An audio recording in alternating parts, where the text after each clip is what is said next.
On va aller discuter justement de vaccination, de virologie avec Benoît Barbeau, qui est justement expert en virologie. Bon samedi, M. Barbeau. Bon matin, Mme Guy. Question d'abord et avant tout, peut-être pour les gens, là, au cours des dernières heures, on l'a confirmé, Johnson & Johnson, ça a été approuvé par Santé Canada. Ça a pris du temps. Est-ce qu'on sait pourquoi ça a pris autant de temps? Bien, eux, un peu comme AstraZeneca, de ce que j'ai compris, ils ont eu ils ont été obligés, d'arrêter leur phase clinique 3 étant donné qu'il y avait certains individus qui démontraient des effets secondaires. Alors, dans toute phase clinique 3, lorsqu'on s'aperçoit que des personnes qui font partie de la cohorte démontrent des symptômes, à ce moment-là, on arrête puis on regarde qu'est-ce qu'il y en est. Est-ce que vraiment c'est relié au vaccin lui-même, parce que vous savez qu'une personne peut développer évidemment toutes sortes de symptômes ou d'effets secondaires qui sont pas nécessairement reliés à la COVID, plutôt au vaccin. Et c'est pour cette raison que je pense que ça a pris un peu plus de temps. Mais maintenant, en ce moment, on sait que le vaccin Johnson & Johnson est vraiment efficace et puis Et encore là, sécuritaire. et sécuritaire aussi, c'est un excellent point.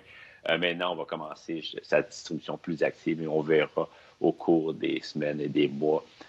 Donc, on cherche à confirmer évidemment tous ces résultats-là, ce qui devrait être le cas sans aucun souci. Ce ne sera pas de toute façon avant avril au Canada pour Johnson & Oui. Johnson. Juste rappeler son taux d'efficacité? On parle de 80 en termes d'efficacité générale. On voit des valeurs qui circulent au niveau de plus 60 alors, mais en général, c'est 80 la valeur qu'on avance. Et puis ça, il faut quand même se dire que c'est en phase clinique 3. Et maintenant, lorsque ça va être sur le terrain, on va voir un peu qu'est-ce qu'il y en est au niveau du pourcentage. On croit bien que ces valeurs-là vont être soit même améliorées ou devraient être comparables. Monsieur Barbeau, hier, il y a environ 18 000 personnes qui ont été vaccinées. Au total, on parle de 510 000 depuis le début de cette grande opération. Est-ce que ça va assez vite, selon vous? Je voyais, c'est un peu un horaire, permettez-moi l'expression, je ne veux pas que ce soit péjoratif, mais un peu un horaire fonctionnaire, le 9 à 5. Est-ce qu'on ne devrait pas vacciner à des heures beaucoup plus tard, là? Je ne veux pas dire 24 heures sur 24, là, mais tu sais, ça presse avec l'arrivée des variants, là. Bien, ce qu'on comprend, c'est que le gouvernement veut accélérer les vaccins, la campagne vaccinale. On parle j'ai cru en comprendre, 1 million de doses par semaine. Du moins, même on avait évoqué initialement 500 000. Alors, clairement, comme vous dites, il faut être le plus rapide possible, mais bon, évidemment, on dépend des ressources humaines. On a besoin aussi que les sites de vaccination soient fonctionnels. Je crois que le gouvernement veut absolument augmenter le nombre de sites de vaccination, augmenter aussi les ressources humaines. On parle des pharmaciens qui vont s'impliquer.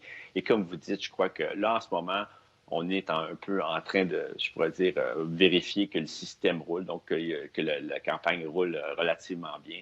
Le gouvernement a rapidement demandé est-ce que les gens qui avaient 70 ans et plus, dans la région de Montréal plus particulièrement, donc s'inscrivent pour la vaccination. Alors là, on accélère, on emboîte le pas et éventuellement, oui, dans les prochaines semaines, j'espère même, donc dans les 2-3 prochaines semaines, on va accélérer énormément le rythme.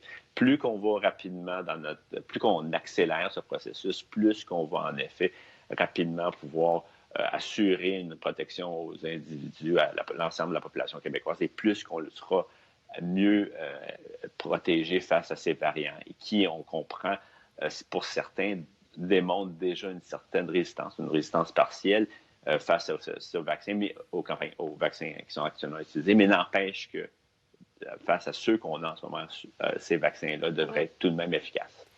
On a parlé d'éclosion avec ce nouveau variant et autant le ministre Dubé dit que c'est à Montréal que ça brûle, autant quand on parle de variants et d'éclosion dans certaines écoles, on en retrouve un peu partout. On sait qu'il y a eu des variants aussi en Abitibi. Là, c'est des régions qui, en ce moment, déconfinent d'une certaine façon, mais c'est des régions qui sont les moins vaccinées.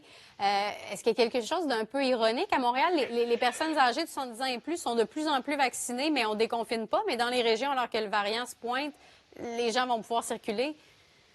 Mais je crois que le gouvernement regarde un peu aussi le nombre de nouveaux cas d'infection. Alors, c'est sûr, vous avez tout à fait raison, le gouvernement doit être absolument vigilant et vérifier un peu à quel point ces variants prennent vraiment plus d'importance.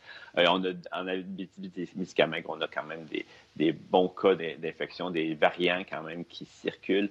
Le gouvernement est au courant et vraiment regarde attentivement la présence de ces variants. Maintenant, ce qu'il faut vérifier, c'est en effet à quel point ces variants pourraient générer une augmentation soudaine de cas d'infection. Et puis, dans ce cas-là, je crois que les gouvernements devront réagir rapidement. Mais comme vous dites, c'est quand même un peu paradoxal où on déconfine, donc on relaxe les mesures. On veut en effet donner une certaine oxygène à l'économie, mais avec ces variants-là, on est vraiment dans un équilibre précaire et il faudra que le gouvernement soit et se reste très alerte et agissent très rapidement si vraiment la situation dégénère. Parce que cette situation-là pourrait nous arriver, surtout par rapport face aux variants qui circulent en ce moment dans cette région. Oui, et on voit la modélisation, là, c'est assez inquiétant. Donc, bon, ça, c'est Montréal, mais ça pourrait aller très vite. Et même hier, 798 nouveaux cas, on sent, j'ai pas l'impression qu'on va avoir 500 aujourd'hui, là.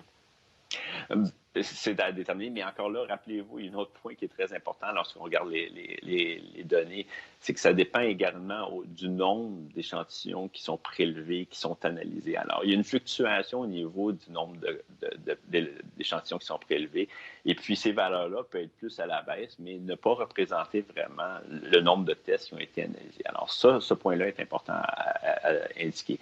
Maintenant, comme vous dites, je crois qu'en ce moment, on a une tendance qui est soit une certaine stabilité, mais là, on a commencé à avoir une certaine augmentation. Avec la semaine de relâche, justement, qui se termine au Québec, à partir de lundi, les enfants retournent dans leurs établissements scolaires, je crois que le gouvernement sera énormément agressif pour s'assurer de voir à quel point, justement, la distribution des nouveaux cas d'infection se présente, à quel point les variants sont impliqués. Et puis, à ce moment-là, si vraiment on a des conditions qu'on se semble tendre vers une direction où les variants et le nombre de cas d'infection augmentent de façon précipitée, eh bien, il va falloir revoir vraiment les mesures que le gouvernement a relaxées et possiblement revenir dans un confinement un peu plus strict. Alors, mais ce sera à déterminer. C'est sûr que ce n'est pas une option qui est plus favorable. Donc, c'est sûr que les Québécois, comme partout ailleurs, sont vraiment on ras-le-bol vraiment de ce confinement. Mais les variants sont bel et bien présents au Québec. On le savait depuis le début de l'année. Et c'est eux qui pourraient changer vraiment la donne. Malgré le fait qu'on est dans une campagne vaccinale qui se veut le plus agressive et qu'on espère augmentera dans son intensité, les variants, il ne faut absolument pas qu'ils prennent le dessus, qu'ils se mettent justement à causer une augmentation de cas d'infection. Parce que ça, il faut les garder. Ce nombre-là, il faut le garder le plus bas pour s'assurer que nos vaccins puissent faire le travail et puissent nous protéger, puis nous amener justement à des conditions plus normales. Juste en terminant en quelques secondes, on va avoir un bon portrait de la situation, des conséquences de la semaine de relâche. Quand? Dans 2 semaines? D'un bon 2 semaines. Écoutez, ça prend quand même un bon 14 jours pour s'assurer de voir un peu qu'est-ce qu'il y en est et puis à quel point on a des cas d'infection qui sont plus élevés. Merci beaucoup. Benoît Barbeau, expert en virologie et professeur au département des sciences biologiques de l'UQAM. Merci. Avec plaisir. Au revoir. Au revoir.